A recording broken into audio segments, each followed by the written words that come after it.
I'm sorry, Jonathan. Mr. Hampton needs me right now.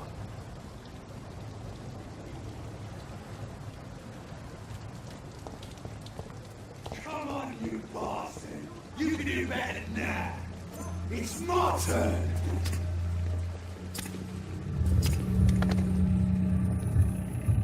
Rotten or pristine, each heart contains the source of life. Drink at this river, try it all.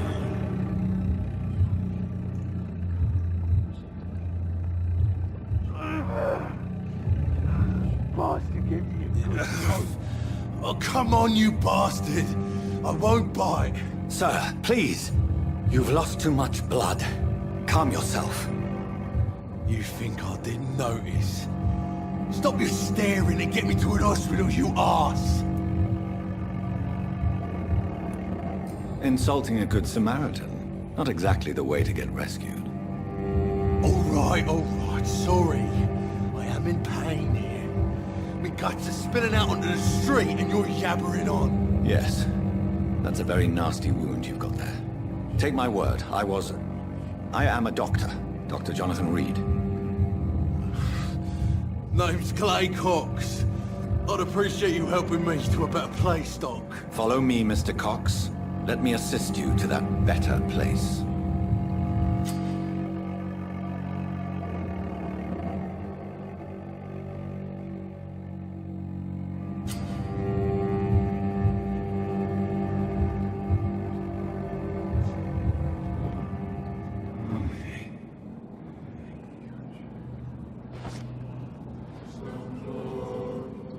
Bring this fading light into the shadows.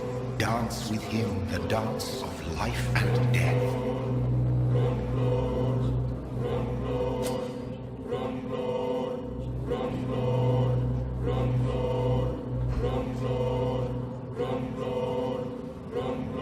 No more. Not tonight. Not like this. I will not take another life.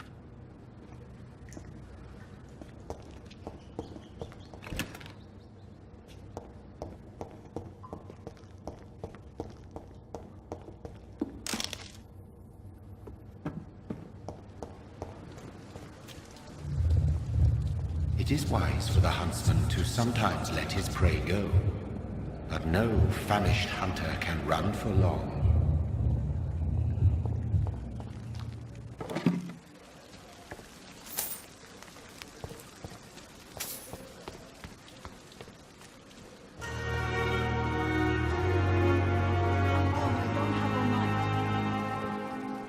Doctor, where have you been? I've little time to play hide and seek with new staff members, no matter how illustrious they may be. I found a wounded man by the docks. He answers to the name of Clay Cox. He requires urgent medical attention. Already making the rounds? That's the Pembroke spirit. I'll ask our porter, Milton, to bring him back immediately. Thank you, nurse. What can I do for you? Dr. Swansea insisted we provide you a quiet office. You'll find it on the second floor with your name on the door. Thank you. Nurse Crane, isn't it? Yes, Dorothy Crane. Welcome to Pembroke Hospital, Dr. Reed. Your office has been prepared. I would like to ask a few questions first. And Mr. Hampton, the patient we brought in, how does he fare? I gave him a sedative to help him sleep. Poor thing was in quite a state of shock. If you could point me in the direction of my room again, nurse. Second floor of the hospital, left after the stairs. It's the last vacant office at the end of the corridor. What kind of man is Dr. Swansea? Well, you accepted the job from him. I thought you would have known about your employer. Apologies, I've only just met him the once. This is sudden. I've only just returned to England. Dr. Swansea is a brilliant surgeon and the most compassionate physician. It's right to assume Dr. Swansea knows far more about me than I do about him. You'll get to know him soon enough, and better than me. The administrator has better things to do than mix with us. Thank you, Nurse Crane.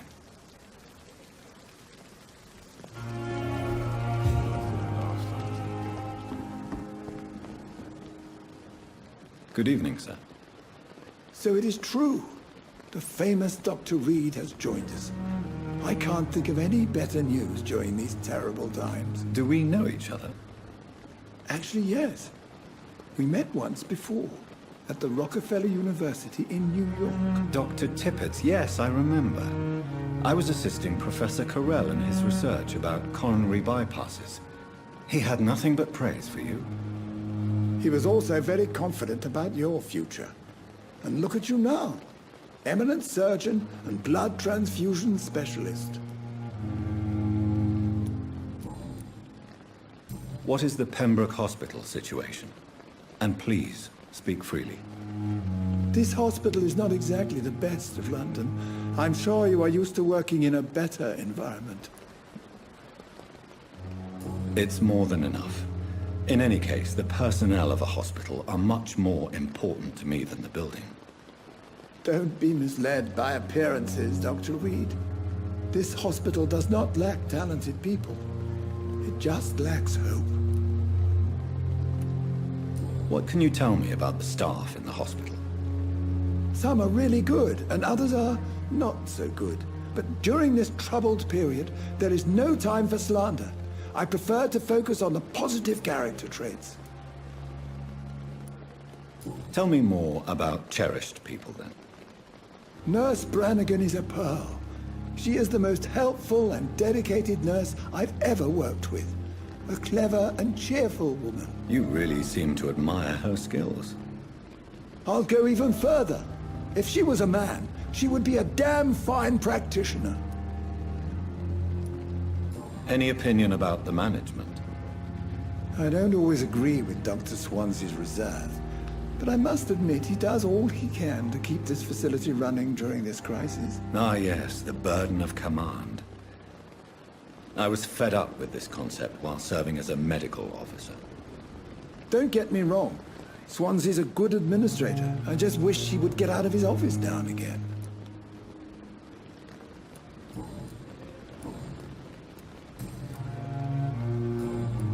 Goodbye, Dr. Tippett.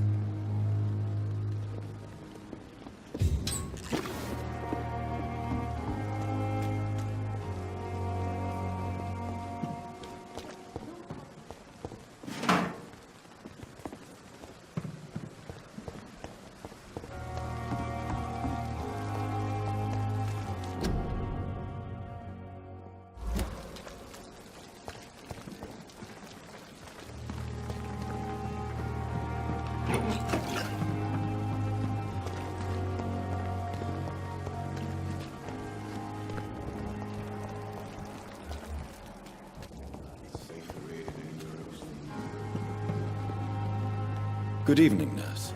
I'm Dr. Jonathan Reed, the new surgeon here at the Pembroke. Dr. Swansea has already told us about you, sir. I'm Nurse Gwyneth Brannigan. Welcome to the Pembroke Hospital. Did he really? It's a good thing I wasn't hoping to keep a low profile. All members of staff have already read about your new blood transfusion technique. Dr. Swansea made sure of that. I see. Well, I'm a little surprised, but I suppose I'll just have to deal with this unexpected notoriety. You must know, blood transfusions are Dr. Swansea's primary subject of research. He is convinced it is the future. How are things here? Not good, to say the least. We're struggling against an invisible enemy, more lethal than any bullet from a gun. It's hard, Doctor. An invisible enemy? Quite a poetic term for a disease, especially from a nurse. Sorry, Doctor. These last few weeks have been exhausting. We could all do with a good night's sleep. Do you think this hospital can survive the epidemic? We are all volunteers here, and we're trying to hold fast, but how do we beat an invisible killer? Some nurses have already resigned. I'm not familiar with all the staff yet. Perhaps you could help me. Brilliant professionals, most of them. Dr. Swansea has a gift for recruiting talent. Most of them. Is there a problem I should know about, nurse? It would be inappropriate for me to speak ill of a colleague. Is there anyone that stands out? Well, I have never met someone as dedicated as Dr. Tippett. He should be a standard for us all here. If only he were younger. Why should his age be a problem? I guess it's fair to say he's always pushing himself to the limits. He just doesn't know when to stop and get some rest. Nurse Brannigan, if you do know something, please tell me. Anything you say will be held in confidence. No. I may disagree with some conduct, but in the end, everybody is doing their best.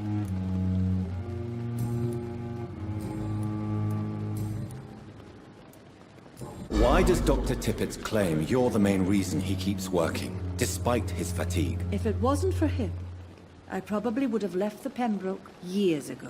Dr. Tippett does not think of you as just a nurse anymore, does he? If you're suggesting he's not taking my gender into consideration when it comes to medical practice and knowledge, I really hope he doesn't. Goodbye, nurse. Call me if you need assistance.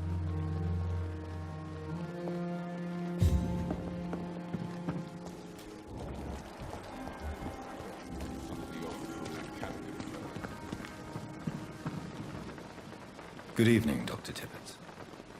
Dr. Reed, any good news to share?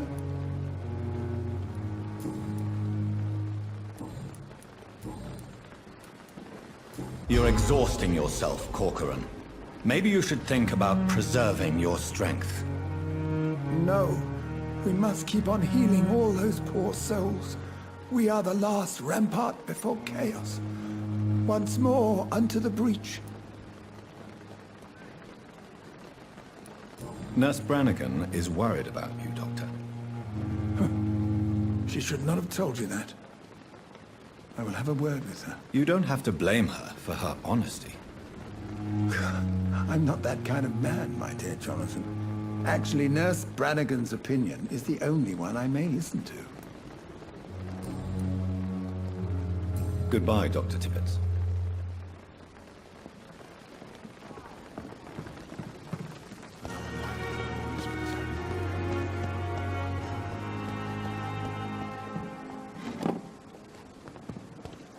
Dr. Swansea is right. This place seems perfect to conduct my research.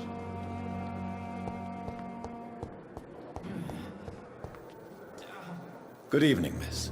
I'm Dr. Reed, the new surgeon at the Pembroke Hospital.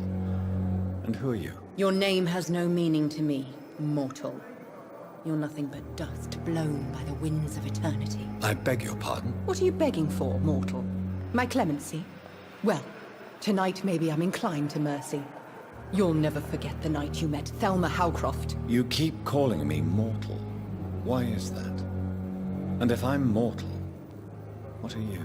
Well, Dr. Reed, if you must know, I'm a vampire. And why do you believe you're a vampire? I don't need to believe anything. It is what I am.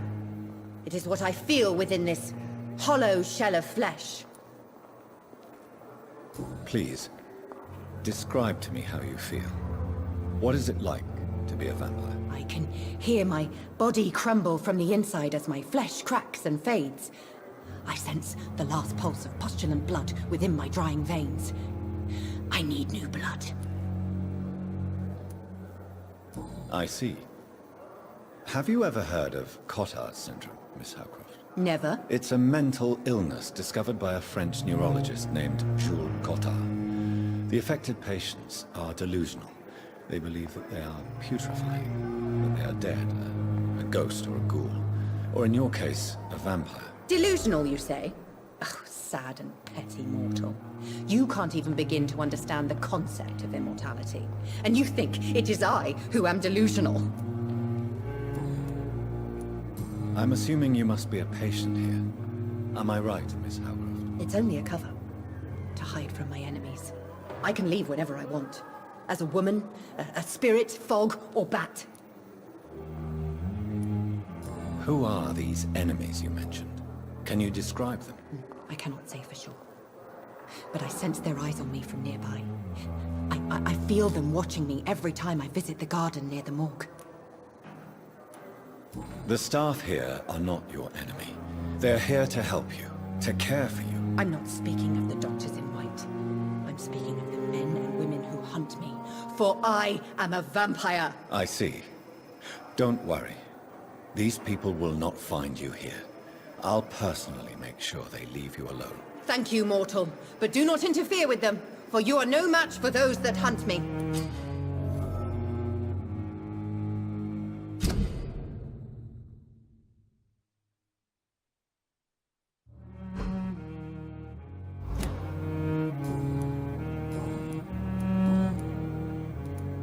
Who are you really, Miss Howcroft?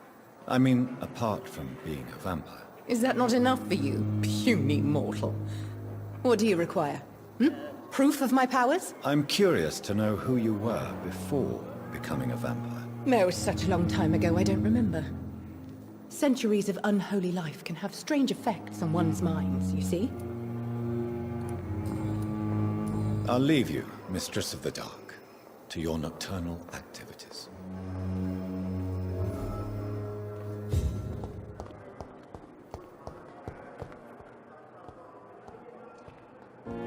Fear and disgust on every street corner.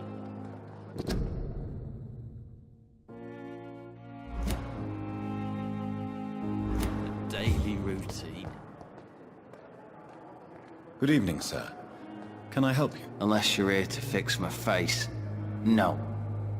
I don't think you can help me. I'm Dr. Reed. I've recently taken the position of head surgeon here. War injuries, am I right? You guessed right, Doctor. German shell took my pretty little mug right off. But they still call me Thomas Elwood. How is your stay with us, Mr. Elwood? Oh, it's bliss. I just escaped death in the trenches to be surrounded again by the moans of the dying. Can I ask you precisely why you're a patient here? It's the pain, sir. The drugs don't work. It just hurts under the scars, if you get my drift. Can I do anything for your pain? Nurses gave me a bunch of pills. No effect. Told you. It's like the flames are under my skin, burning away. Who is treating you? Is someone in particular looking after your case? Nobody since the old and tired doctor spoke to me. Started to think I was forgotten about. Wouldn't blame you. You don't seem worried by that. My face hurts so much more when I smile or cry. I've learned it's easier not to speak. But be assured I'm smiling inside.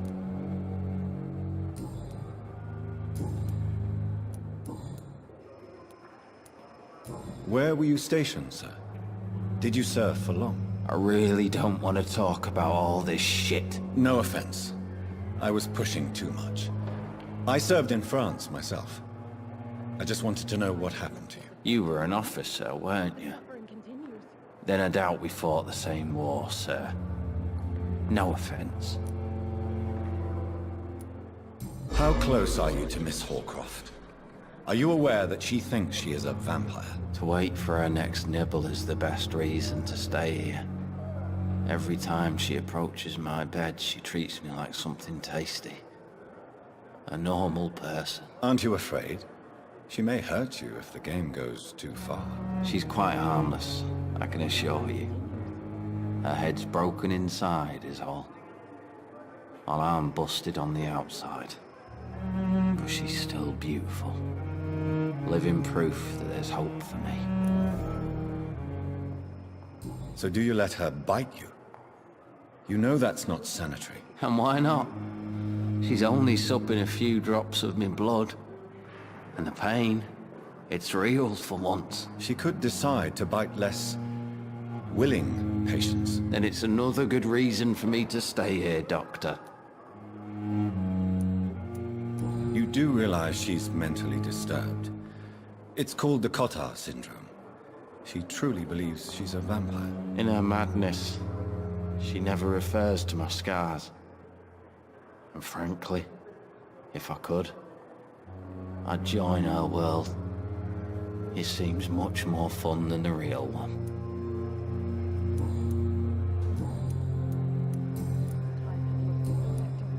Goodbye for now, Mr. Elwood. Fear and disgust on every street corner.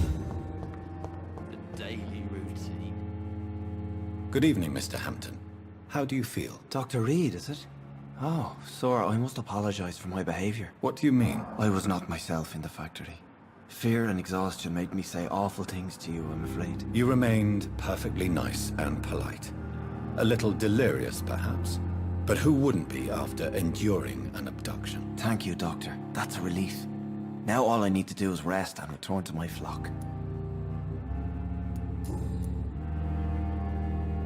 How did you end up in William Bishop's den? I had received alarming news about his recent behavior. I went to his place and he refused to let me go. Why did he abduct you? William was an alcoholic. His addiction suddenly changed to blood. I don't know why. Just like a patient I met here. This Miss Hawcroft.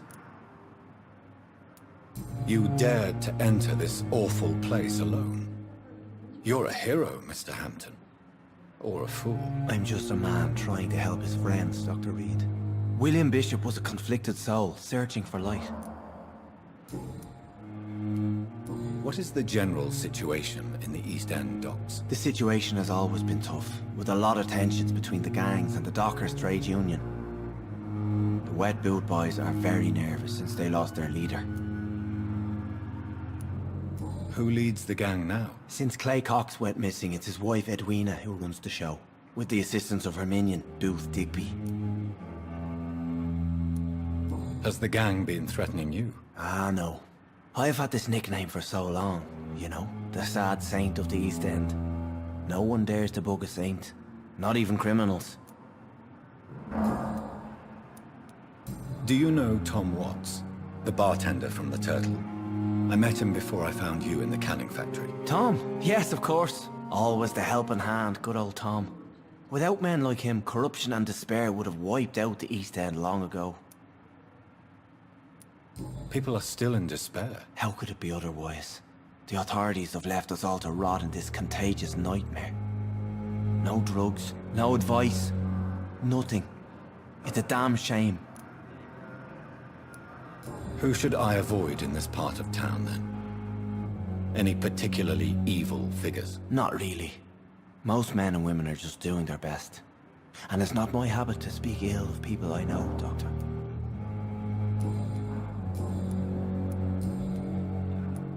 What do you do for a living, Mr. Hampton? I can't help but notice the cross around your neck. I manage a night asylum for the poor and homeless of the docks. And I try to guide the lost and hesitant on the right path to our Lord. Are you a priest, Mr. Hampton? A deacon, maybe? Not at all, Doctor. I'm just a man of faith willing to preach the good word. Why didn't you use your cross against William Bishop? To repel him somehow? That's a very strange question, Doctor. A cross is no magical token, if that's what you were trying to say. Not mine, anyway. Have you made friends since you arrived? Not really, but I recognize Miss Harriet Jones. I knew her when she lived by the docks. That poor woman had such a miserable life. You never came to see her here at Pembroke? Receiving visits when sick can be an important part of the healing process, you know. We're not just bodies. You're preaching to the converted now, Doctor. To be truly honest, I thought she was dead. She left the docks many months ago. How do you feel, Mr. Hampton? Medically speaking, I mean. I feel exhausted. Beyond exhaustion, actually. William drank so much of my blood in his madness. I feel empty. You're in good hands here.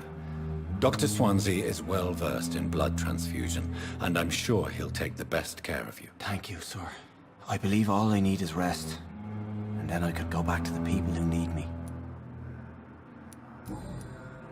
Goodbye, Mr. Hampton. We'll talk again later. Disgust on every street corner. The daily routine. I wonder what your last thoughts would be, sir.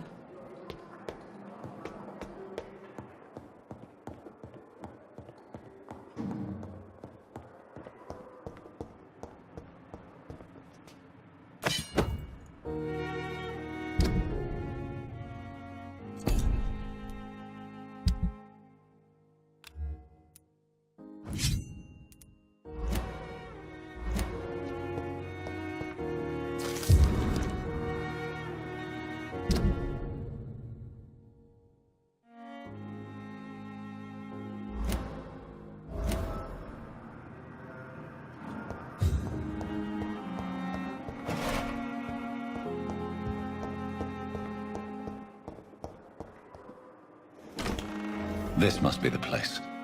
It's definitely away from prying eyes. Relegated to the shadows. A kingdom of my own. At least I won't be sleeping in a coffin.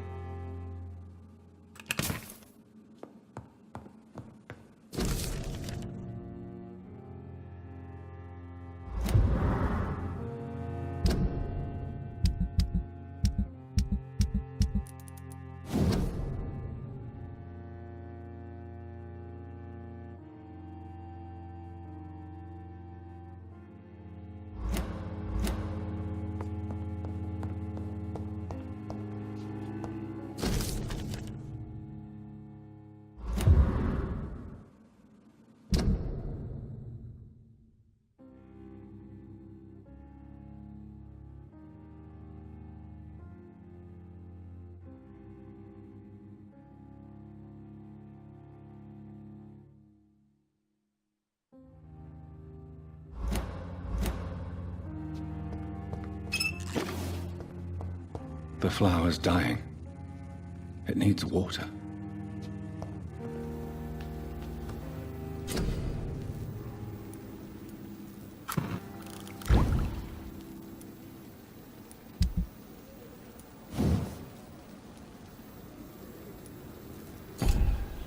William Bishop's blood is much more unstable than human blood and shows extensive mutation. But this is not what happened to me. I must keep on searching. The sun is about to rise. I can feel it. I'll continue tomorrow night. I have so much time now.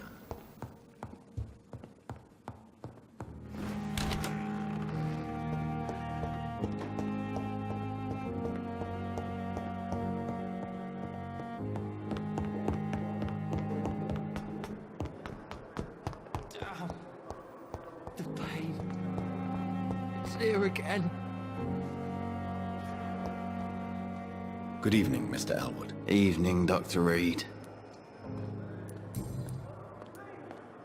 Why do you feel responsible for the injury, Thomas? What really happened? I wasn't disfigured by any German shells. It happened during my leave. It was an accident. Why lie about it? Come on. It's one thing to come back disfigured by the Germans, and it's another to get injured in an accident that could have happened to anybody. You know you can't hide forever. One day you'll have to face your loved ones.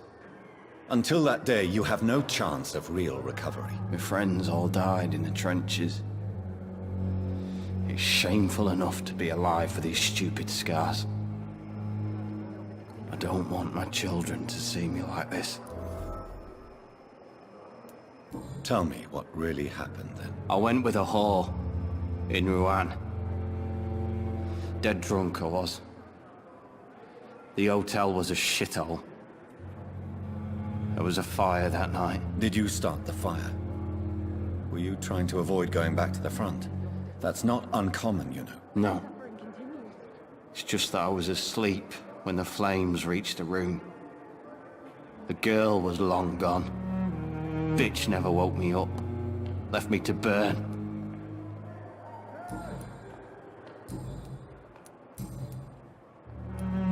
You told me before you don't want your children to see you like this. Do you have any other family? My sister Agatha has raised me nippers since their mother died. I don't want them to look at me like this. How could children despise their father injured in the war? What do you think? They saw me. Once. Like poor angels left the room crying. They keep on having nightmares every week, my sister told me. Your sister's not a child. I'm sure she has nothing but respect for a wounded soldier, and you are her brother. You don't know my sister Agatha. She may be young, but she's all discipline and morality. If she ever found out what really happened... She doesn't have to know. She's a sly one, my sister. One day she'll find out the truth and knock 7 bells out of me. Nah. I'm better off here.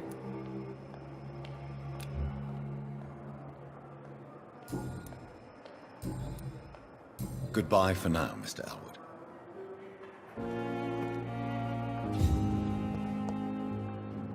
Good evening, Miss Howcroft. How are you tonight? I need blood, Doctor. Warm, rich, vibrant blood.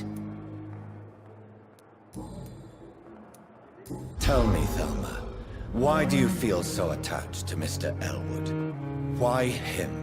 I'm not sure, Doctor. I think we have a bond of some sort. We've both suffered so much. He's the only mortal I find interesting. Do you plan to make him a vampire too? Of course not. How could I inflict my curse on anybody else? I'm not that cruel, Doctor. Would you say you and Mr. Elwood are romantically involved? No. No, Thomas is a delicate soul. Even though he disguises it. But I am not the woman he needs. No, for I am a vampire, Doctor. I'll leave you, Mistress of the Dark, to your nocturnal activities. I wish I could be sick again. Feel my blood boil with the fever.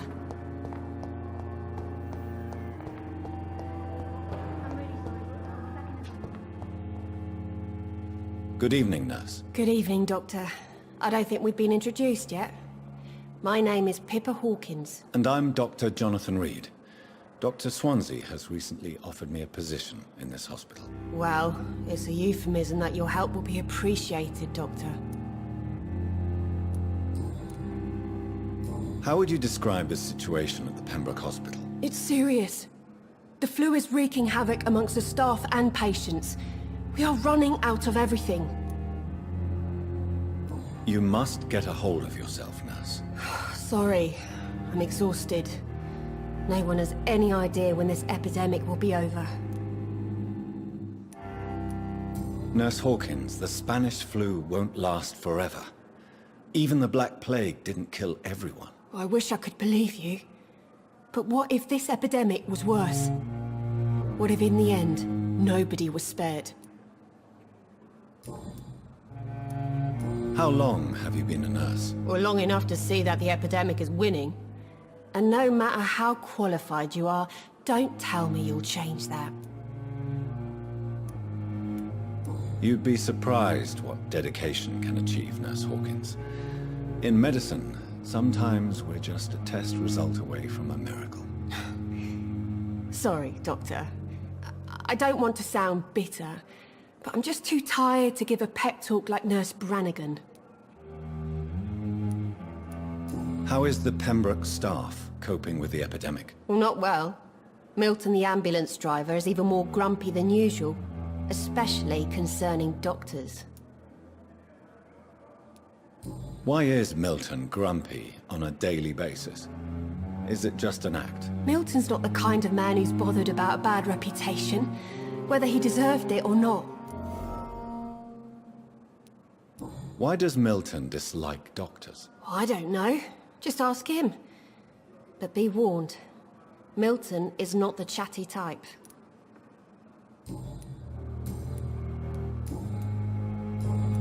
Goodbye, Nurse Hawkins.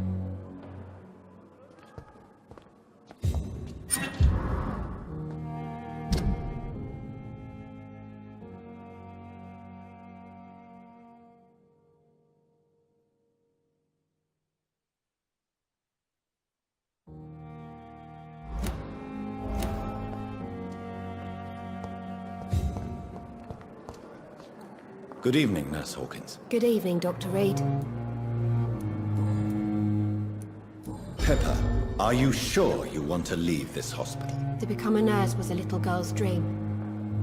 But in the end, I don't feel that useful. I want more. I want to make things change. But you're doing something important here. For all the patients who need your help. We save lives, sure. Each time we send a cured patient home, it's a relief beyond words. But since the epidemic, I feel so powerless. Goodbye, Nurse Hawkins.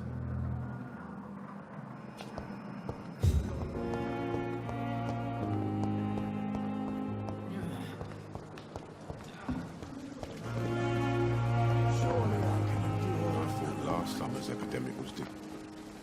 Good evening, sir. I'm Dr. Jonathan Reed. I'm new here. I've already heard about you, Dr. Reed. I'm Milton Hooks, the ambulance driver for this shithole of a hospital. That's quite a blunt introduction, Mr. Hooks. You can call me Milton. I like to speak my mind, Dr. Reed. Perk of the job. Don't judge me, and I won't judge you. I'm not sure I understand what you're talking about. Well, I'm no doctor, but I'm pretty sure a gun can't be used as a surgical instrument. You have a keen eye. I learned to shoot during the war, and have carried one ever since. Old habits die hard. No need to explain, Dr. Reed. And if you ever need a better gun, remember, I may have something for you.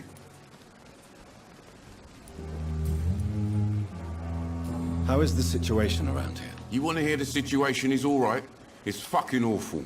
We lack everything, and it's getting worse every day. So what do you do exactly in this hospital? Apart from smuggling guns, I mean. I've been an ambulance driver since... too long, I guess.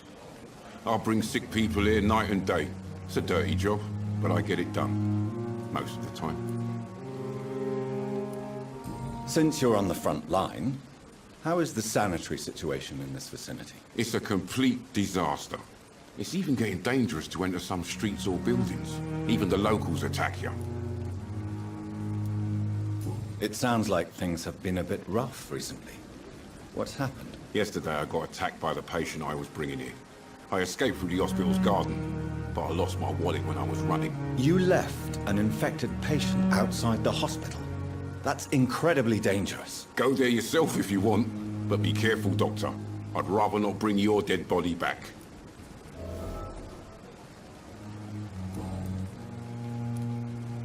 Are you really smuggling weapons through the hospital? And why not?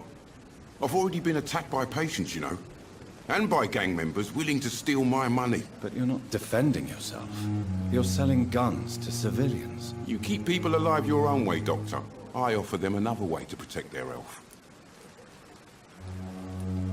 Why do you have such a mediocre reputation among your colleagues, Milton? Fuck them. Nobody knows the horrors I've seen since working here. This city was sick long before the epidemic, Dr. Reed. I know it's a difficult task, but correct me if I'm wrong. Is this not the job you are paid to do? I've seen babies left to die while their brothers were properly fed. Underage girls and boys sold to all manner of perverts. I'm sorry, I don't know what to say. Yeah, exactly. We lack words. So excuse me if I don't look on the bright side of life.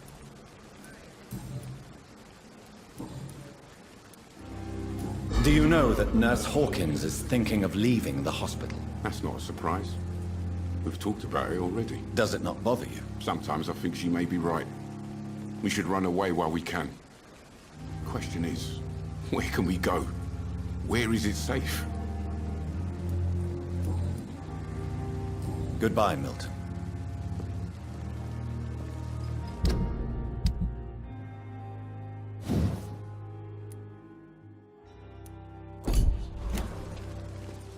Good evening, Milton. Good evening, Doctor. Still trying to save lives? I'd like to see your goods. Wise choice, Dr. Reed. A reliable gun is what everybody needs these days.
Scowl voices in the garden.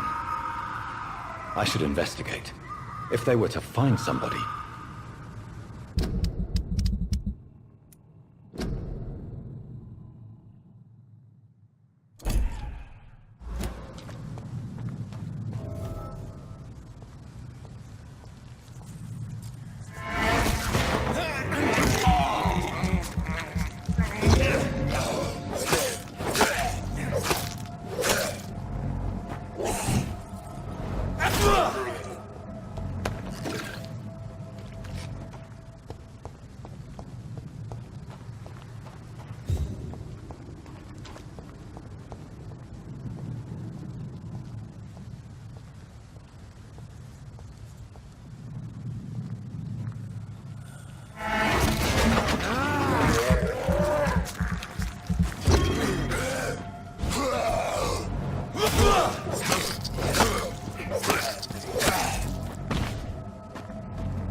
So, Mr. Hooks and Nurse Hawkins are an item.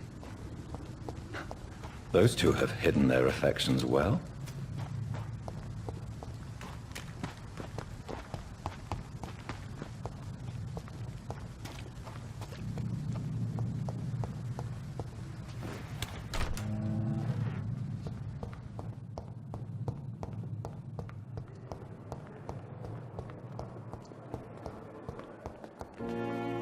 Good evening, Nurse Hawkins. Good evening, Dr. Reed.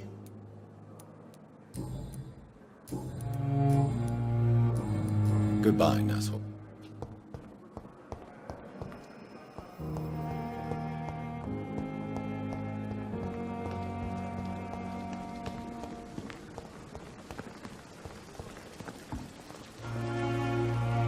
Good evening, Milton. Good evening, Doctor. Still trying to save lives?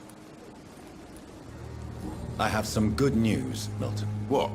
The epidemic's over? I retrieved your wallet, with all the money and a certain picture. Well, yeah, Pippa Hawkins is my girl. So what? Is it the difference of skin colour that bothers you? Not at all, Milton. Good. Please, take this money anyway. To remind you to keep your mouth shut. Not everybody is as broad-minded as you, Dr. Reed. What's going on between you and Nurse Hawkins? Pippa's tired. Tired of all this shit. Tired of all those corpses piling up. She's as depressed as I am. During the war, I witnessed a few couples, just like you, come together in difficult circumstances. It can be very damaging. Maybe you're right. But we support each other. And that's all that matters. You do realize you could both get fired. Hospital staff are not meant to have intimate relationships with one another. Come on, Dr. Reed. Do you know how many rules are broken in this hospital every day just to keep it running? There's nothing wrong with what we're doing. Goodbye, Milton.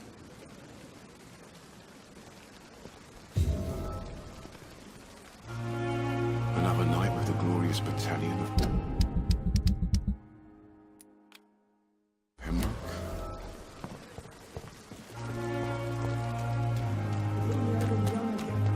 Just a dozen years or so.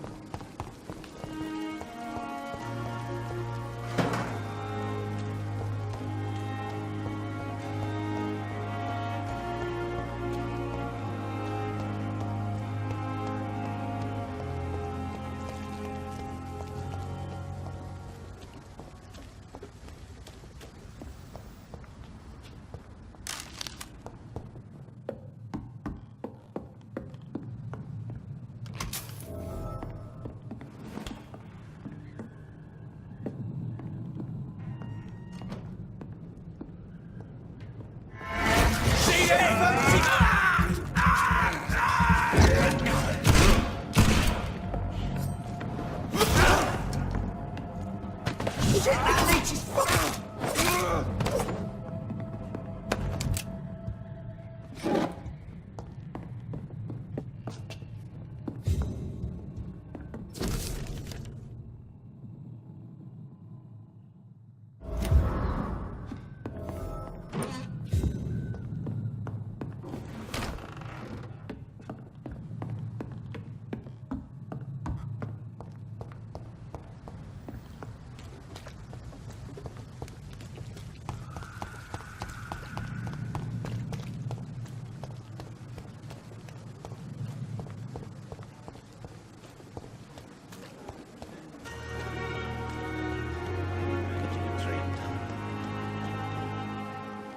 Good evening. I'm Dr. Reed. Always a pleasure to meet a colleague, sir. Especially when he was supposedly dead. A colleague? Are you a doctor too? Not anymore, sir. I used to be Dr. Rakesh Chadana. Now, I'm just Mr. Chadana, pawnbroker and humble guardian of this morgue. What do you mean, you used to be a doctor? Was your license revoked? No, sir. It is just that I like to be precise. I run a little pawn shop while taking care of the dead. But I used to be a real doctor. Are you afraid or uneasy being surrounded by so many corpses? Why should I? These bodies are empty vessels. Flesh left to decay. Poof! No soul anymore. All gone. An interesting point of view. And quite an exotic one, too. Most people fear, or at least have respect, for dead flesh. Sir, as a medic during the war, I learned to face my death and the death of others.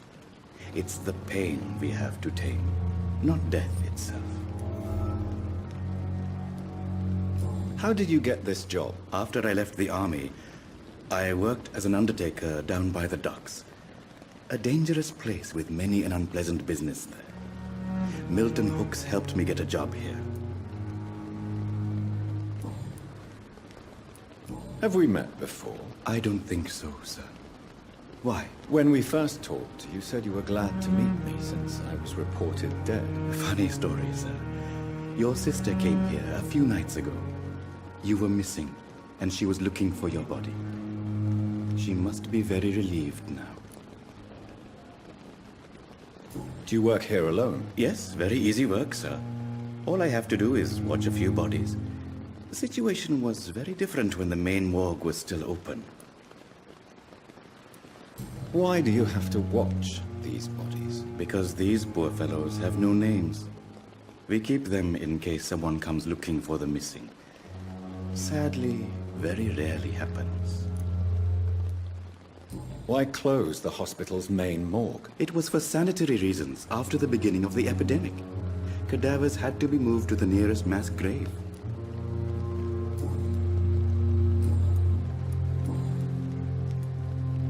A pawnbroker?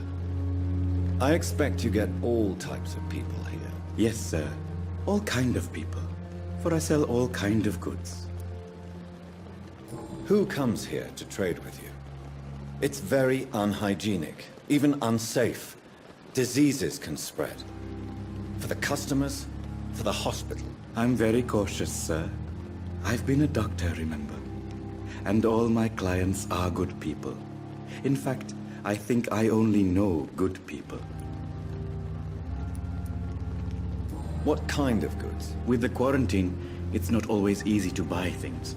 So I trade, I exchange. Some people sell, some others buy. I like to help. Since you're not afraid of dying, do you believe in life after death, Rakesh? No. I believe we must do all the good we can while alive. For our time is short, and the obstacles are endless. Do you think you would enjoy immortality as a concept? I don't think so. Don't mistake me. I love life, and I'd like to live a long life. But everything has to decay, sir. Even goodwill. Do you really believe goodwill cannot last? As I said, sir, everything decays. If I was to never die, goodness, I would be bored, or worse. And I like to be helpful, sir. Quite depressing, wouldn't you say? Yes, but the good news is, we'll all die before losing our humanity, sir. So you're ready to die? No, I am not. I don't fear death, for I won't see it.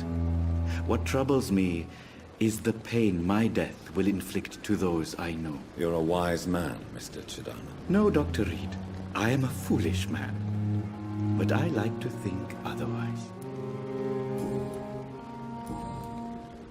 Goodbye, Mr. Chidana. Tomorrow, more bodies will arrive and then sadly depart. I'm managing a trade.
You don't mind if I search your pockets, do you, sir?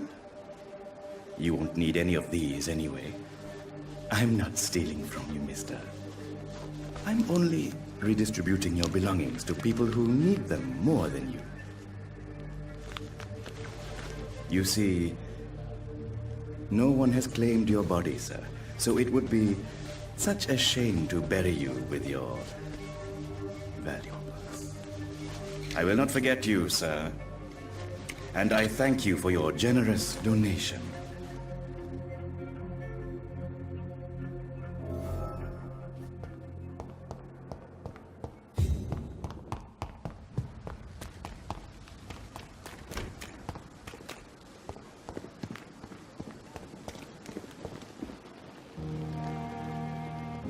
Tomorrow?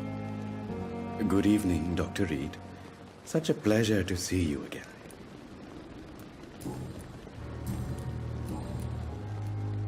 How dare you steal from the dead, Rakesh? Is that what your pawnbrokers is really about? These people are dead, sir. What they possessed could be useful for the living. And I'm sure they would agree if they could speak. Whatever your motives, you're making money by stealing from the dead. Dr. Swansea should be informed. No offense, sir, but Dr. Swansea is one of my customers. As I told you, I like to help people, and everybody needs help from time to time. Goodbye, Mr. Chidana. Tomorrow, more bodies will arrive and then sadly depart.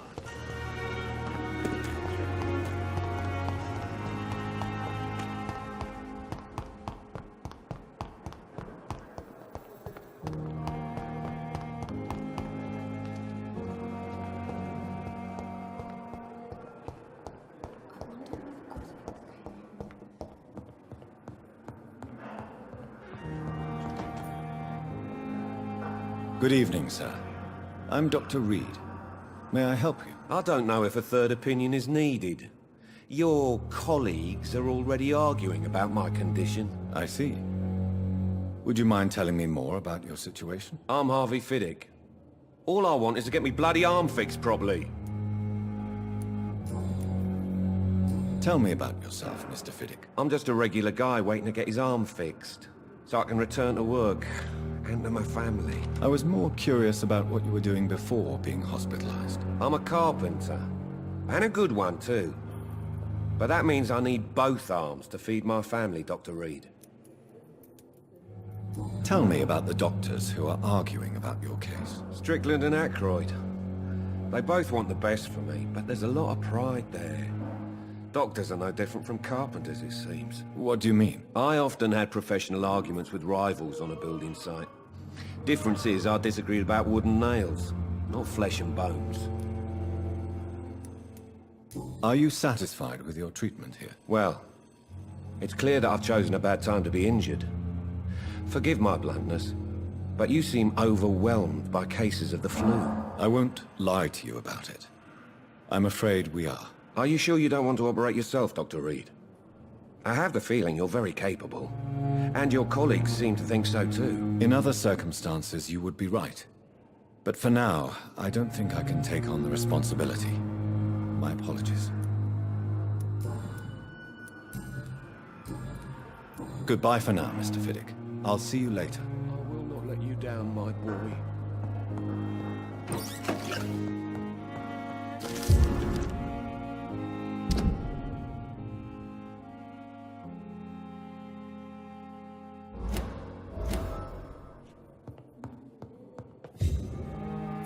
Good evening, Mr. Fiddick. Good evening, Dr. Reed.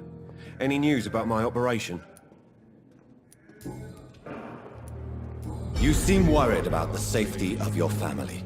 And it's obviously the reason why your wound troubles you so much. I cannot give up on my children now.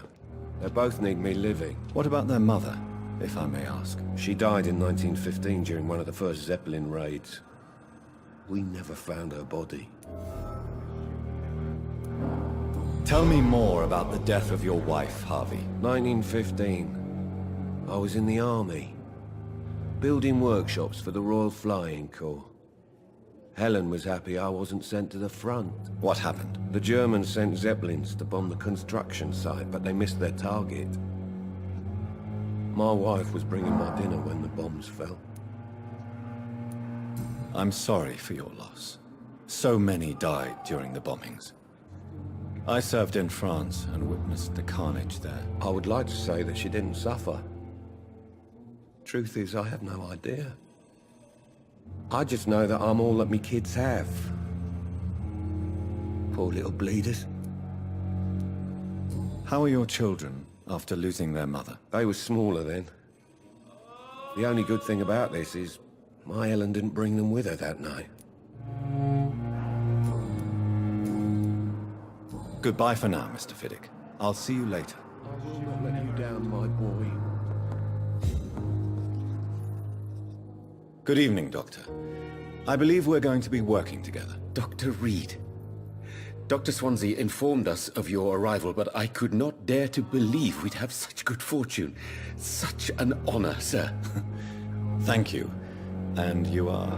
I am Thoreau Strickland, Dr. Thoreau Strickland. I'm a great admirer of your work, Dr. Reed. Please, could you tell me something about yourself? I'm a great admirer of your work concerning blood transfusion, Dr. Reed. I run my own experiments. I'm convinced it's the future. What made you choose to be a doctor? I'm not ashamed to admit you and your work have inspired me. I am honored to have the opportunity to work by your side.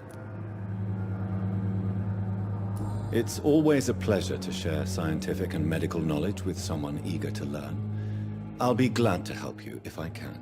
This epidemic may be the century's most terrible disaster, but I'm convinced that we, as doctors, are the only ones able to defeat it.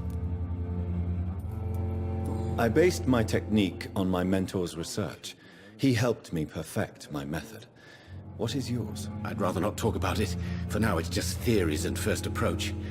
My process is purely experimental and unsuccessful. As long as you're cautious and methodical, you may remain empty-handed, but you won't fail.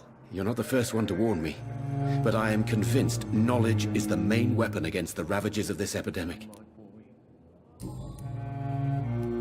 What can you tell me about the Pembroke? Well, it has always been an honor to work with Dr. Swansea. But with your arrival, I can't think of a better opportunity to learn about blood transfusion.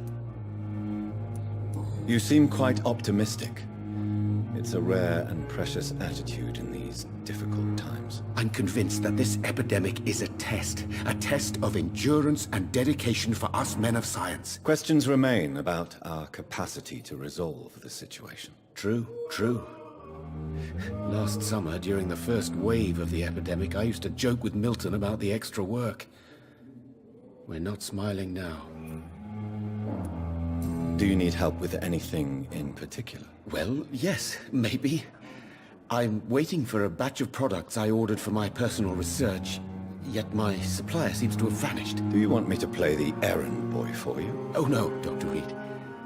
But if you went personally to his shop, what with your reputation and all, he wouldn't dare to refuse the products I need. I see. Well, give me the address, for I may pass by if I have time.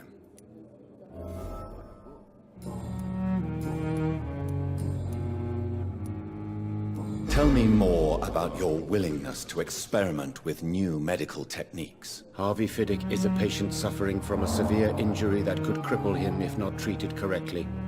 I'm convinced your blood transfusion technique could help him. What is it you really want? To save him?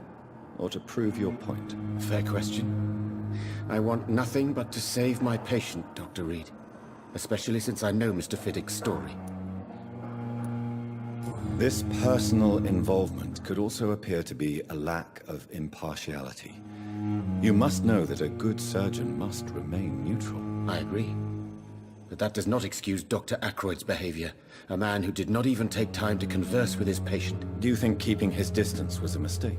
All I know is that I'm taking care of human beings with desires, hopes, and fears. Not some biological machine comprised of blood, bones, and flesh. Tell me Mr. Fiddick's story. Our first diagnosis was compromised because Mr. Fiddick lied to us about the real origin of his injury. He first claimed it was an accident. But why would he hide such crucial information from us? Because he is a proud father, ashamed of putting his children at risk because of his own negligence. Goodbye, Dr. Strickland.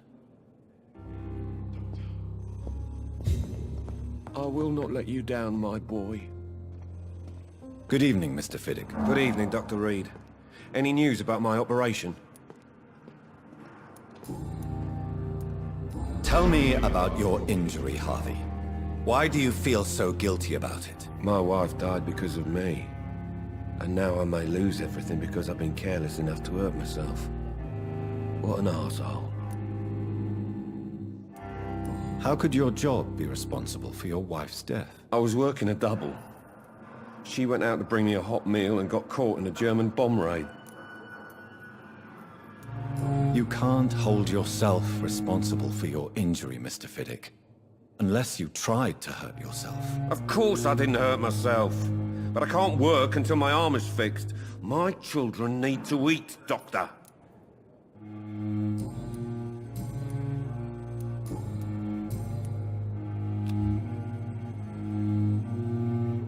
Goodbye for now, Mr. Fiddick. I'll see you later. You always knew the words to calm the children, Helen. As for me, what a blundering idiot. Good evening, sir. I'm Dr. Reed. I believe we're going to be colleagues. Reed? Yes, I've been informed about your arrival. I'm Waverly Ackroyd. Welcome aboard, I suppose. Does my arrival inconvenience you in some way, Dr. Ackroyd? Let us just say that I don't particularly share Dr. Swansea's enthusiasm for hiring you. What we need here are reliable professionals, not overrated dabblers. If you have a problem with me, Dr. Ackroyd, please feel free to tell me. Dr. Swansea has imposed your presence on this hospital without asking anyone's advice. The benefit of his position. But I don't agree with it. I know we've never met before, but I believe this hospital could use all the help it can get. You will agree with that, I'm sure.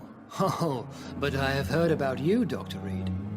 Of course, you can't say the same about me, since I have not wasted my time courting the press. There is no need for such animosity between us. Don't you think the epidemic is already enough to deal with? That is one point we could agree on. And that is precisely why I want to be sure that you will be of help to this hospital, instead of a burden. Since your tenure in this hospital is longer than mine, perhaps you can tell me more about this place. Let's just say I'm tired of the carelessness around me. I have always respected the skills of Dr. Swansea, but over time his enthusiasm has become displaced. Carelessness? Exactly what are you talking about? We're here to save lives. The people who trust us are not volunteering for experimentation. They're here to be healed. I don't intend to run any radical experiments, Doctor. Even if I, as any good practitioner should, express an interest in pushing the boundaries of medical research. Modern medical methods were created through audacity and ego. But there are rules in our line of work, and they're here to protect our patients. Tell me, Waverly, what do you think of Dr. Strickland's enthusiasm for his experimental research? Strickland is playing with his patients' lives for pride and glory. Now that, sir, is unethical. Are you thinking about something in particular? Harvey Fiddick needs delicate surgery. I believe we should stick to the usual procedure, but my young colleague obviously disagrees. And are you not afraid that your rivalry with Strickland may be blinding you? Rivalry? I guess you could call it that. But I will never be childish enough to let my personal feelings affect my judgment. Why do you wish to lead this surgery? I strongly believe that Mr. Fiddick should not be butchered to test an unproven procedure. I really hope you're right about this, Dr. Ackroyd. I'm trusting your judgment on this. I'm not the kind of man who runs away from his responsibilities, Dr. Reed. There is no need for you to be looking over my shoulder.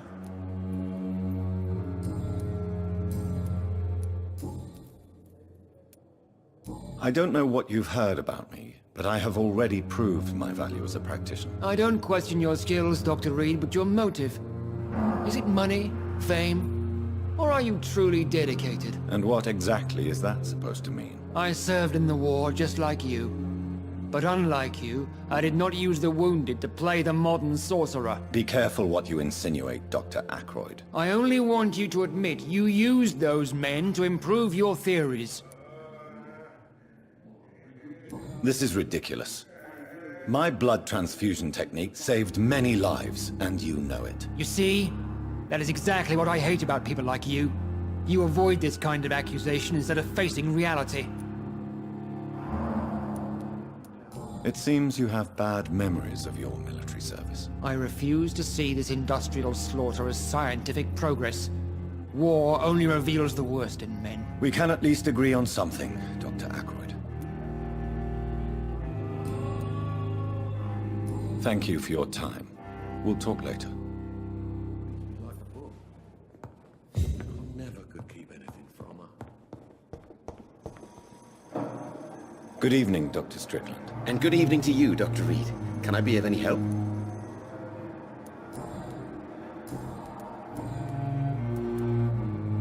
What do you think of Dr. Ackroyd's aversion to modern medical methods? It's a shame he's so narrow-minded. Dr. Swansea taught me that science is about exploring uncharted territory. I'm convinced that's true. With the influenza and all that's going on, you should put your differences aside, don't you think? Why is it so difficult to work together? I believe that if Dr. Ackroyd had been the one to discover the transfusion process, he would be the first to recommend its use. So you believe it's just a question of jealousy and pride? Dr. Ackroyd is as proud as he is blinded by his obsolete concept of medical science. Goodbye, Dr. Strickland.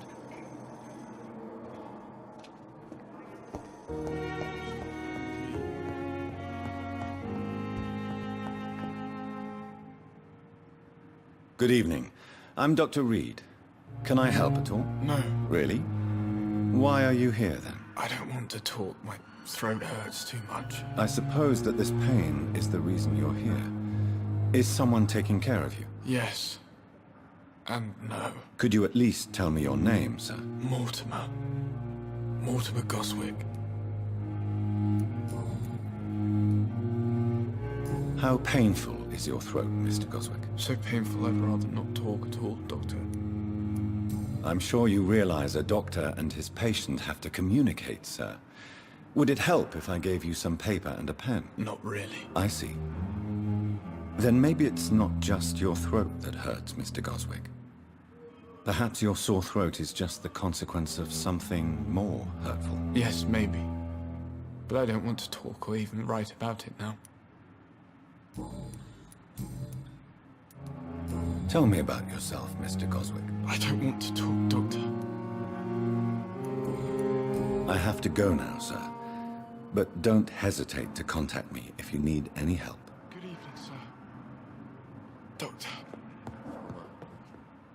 Good evening, madam. Can I help you? It's my son who needs you, sir. I'm Dr. Jonathan Reed. How can I help your son? I'm Beatrice Goswick, mother of Mortimer Goswick.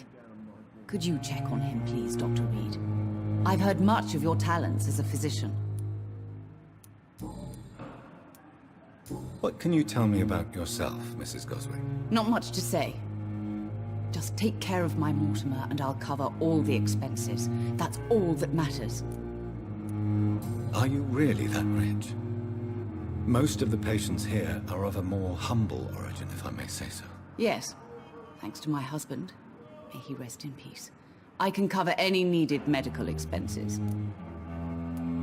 May I ask if you have an occupation, Mrs. Goswick? I'm a teacher by profession. I teach young women who are more ambitious about their futures than their families.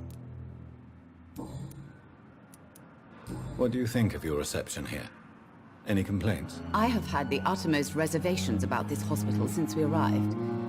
But we had no other choice, considering the state of emergency. Is there something in particular that's bothering you? Some of the staff were not especially welcoming.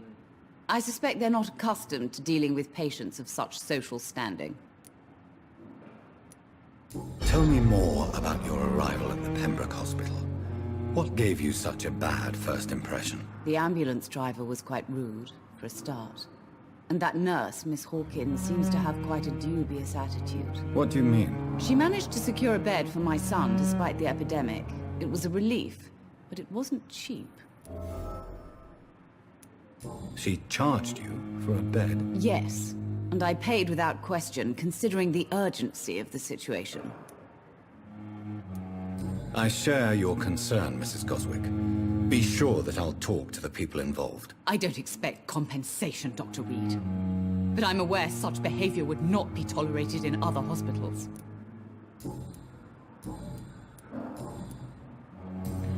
Goodbye, Mrs. Goswick. My sweet girl.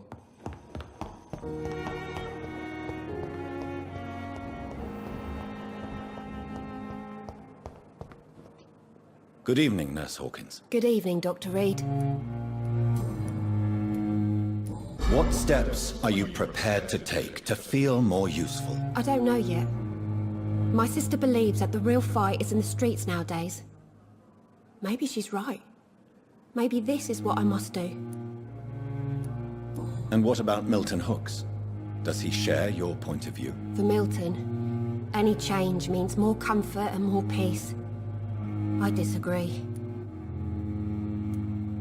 If you feel that saving lives is not useful enough, perhaps it means that you've lost faith. On the contrary, my faith has never been stronger.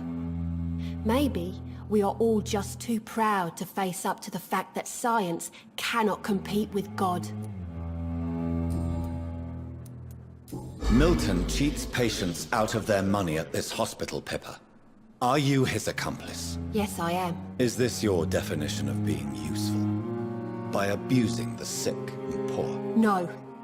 It is my definition of getting out of this useless life once and for all. Why do you do it? Why not? Most of the sick who paid for a bed are already dead, or will be soon. Don't you see the futility of all this? In your position, I would suggest a more elaborate defense. Cynicism will not save you. This isn't cynicism, it's realism. You still need me, Dr. Reed, and you know it. Whose idea was it? What difference does it make? We did it together, and I'm guilty as charged. Answer my question. It was my idea first, even though Milton would say it was his, to protect me.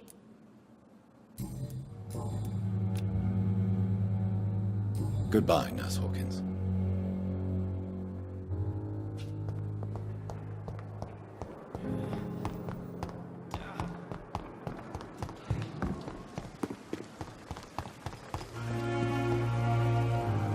Good evening, Milton. Good evening, Doctor. Still trying to save lives?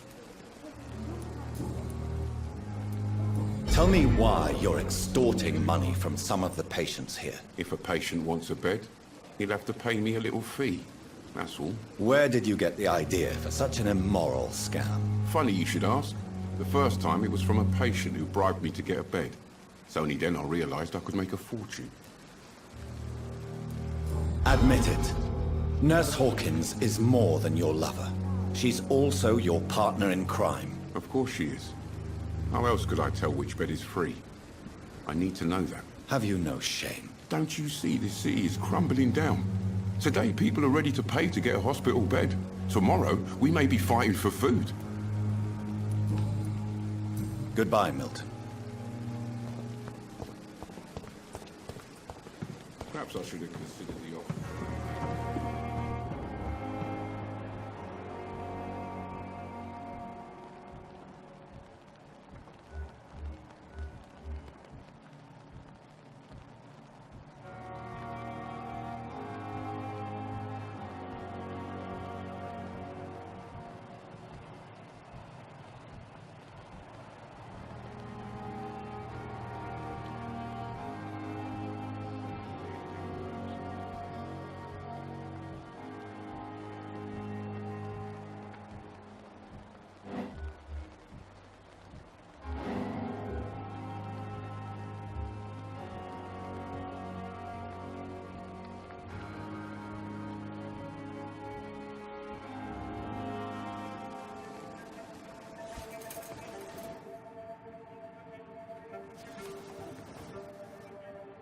How can I be sure I'll not find your unconscious body in the house again?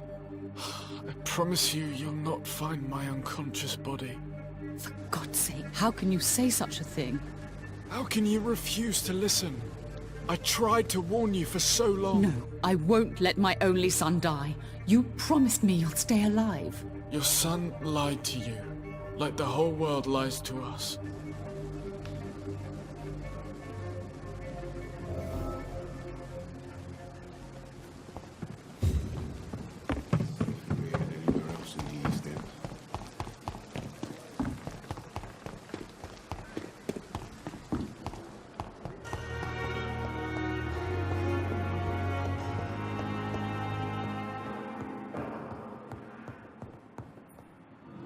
Good evening, Mr. Goswick.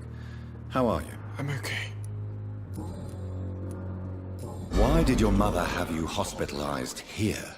She seems convinced this is a bad hospital. My mother just wants the best for me. She won't rest while I'm here. She'd go all the way to hell and back to help me. Pembroke Hospital may look unorthodox, but rest assured, you're in good hands here. It's not me you have to convince, Dr. Reed. It's my mother.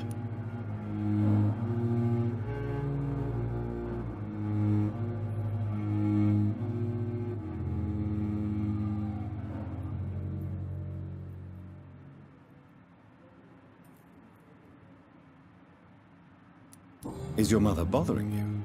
As your doctor, I can ask her to leave you alone if you would prefer. That's tempting, Doctor. But you have no idea what my mother is capable of.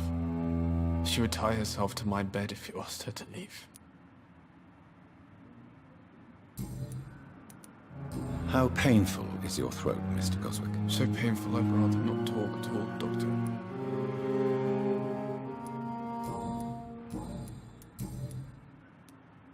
Admit it, Mortimer. Your mother had you hospitalized here because you tried to kill yourself. Yes, it's true. All right, then.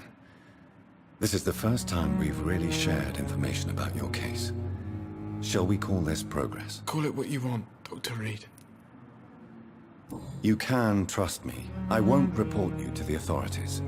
My one and only concern is your health. I guess I should thank you, then.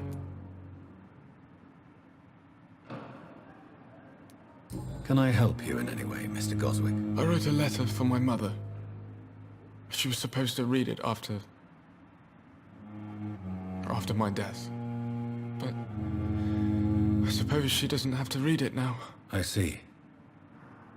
And is this letter still near the place where you tried to take your own life? Yes. And I don't want anyone reading my last words. I mean, I'm still here. If you bring me back that letter, then perhaps we'll talk. I have to go now, sir. But don't hesitate to contact me if you need any help. I'm all right. Don't waste your time with me. Good evening, Doctor. How is my son doing?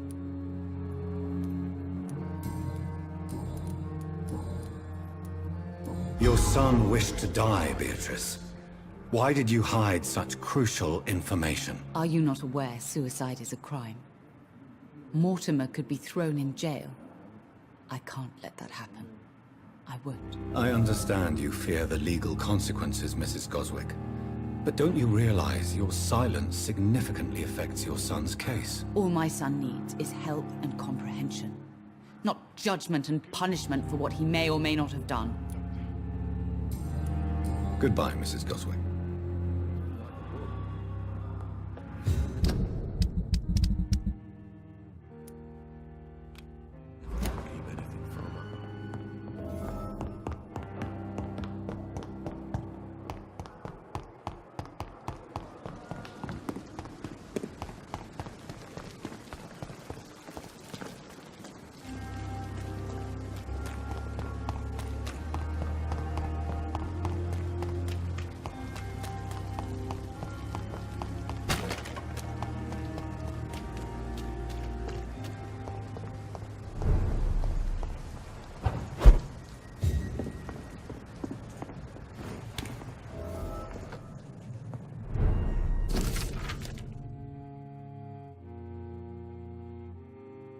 In this letter, Mortimer Goswick does nothing to hide his desire to die. I could give it to his mother, but doing so would betray his trust.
Good evening, Mr. Goswick.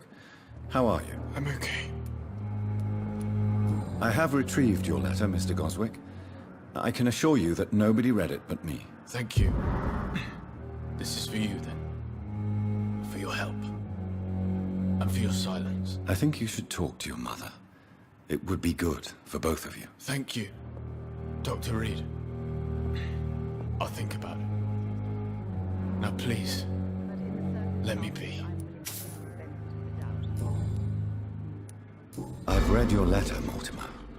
You wrote about an unbearable feeling of despair, while the world crumbles around you. Tell me more about it. There's nothing more to say, really. It's hurtful, it's unbearable, and I don't ask anyone to understand what I feel. Despair is a deadly poison I've tasted myself, sir. We're only tempted to drink it because we're terrified by the uncertainty of the next minute. I know that perfectly, Doctor. For I waited for so long, hoping that the next minute would be less unbearable.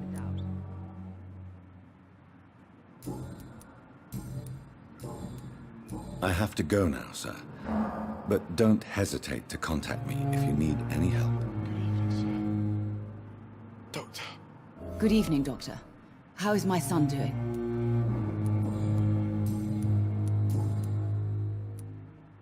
I have read your son's suicide note. It was not an impulsive gesture, nor was it his first attempt. He threatened to kill himself a few times before. But I never thought he would dare to punish me this much. Punish you? Why? I've known for a long time he was not happy with his life. But I always hoped he cared enough to avoid making me suffer like this. Mortimer is extremely vague as to his motivations for committing suicide. Tell me more about what you know. As you say, Mortimer had no reason to die. All he said to me was that he wanted to make the world a better place, but couldn't. Why did your son feel so useless when facing the world? I think it was more that he could only see the melancholy facets of life. He couldn't help but dwell on such things. What do you think he meant by making the world a better place? Mortimer has always been a sensitive soul. He wouldn't talk to anyone for months after his father passed. It's like he carries everyone's sadness with him. You realize your son could try to kill himself again? He might succeed next time. I think about it every minute. But I won't stop fighting for my son's future. That's how much I love him. You're right. Your son's death was not fatal. And unlike many on their own, he is lucky to have you by his side. I can't give up on him. I just can't. I have conceded many times in my life, but giving up on my son is something I am incapable of.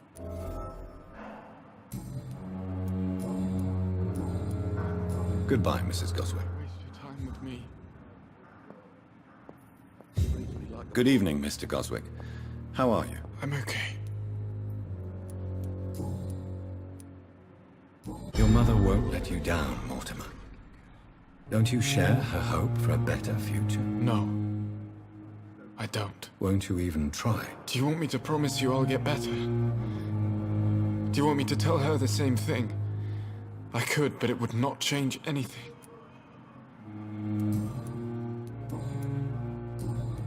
I have to go now, sir. But don't hesitate to contact me if you need any help. I'm all right. Don't waste your time with me.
I'm to stay here until my research is complete, I'd better learn to hide my true nature from the mortals.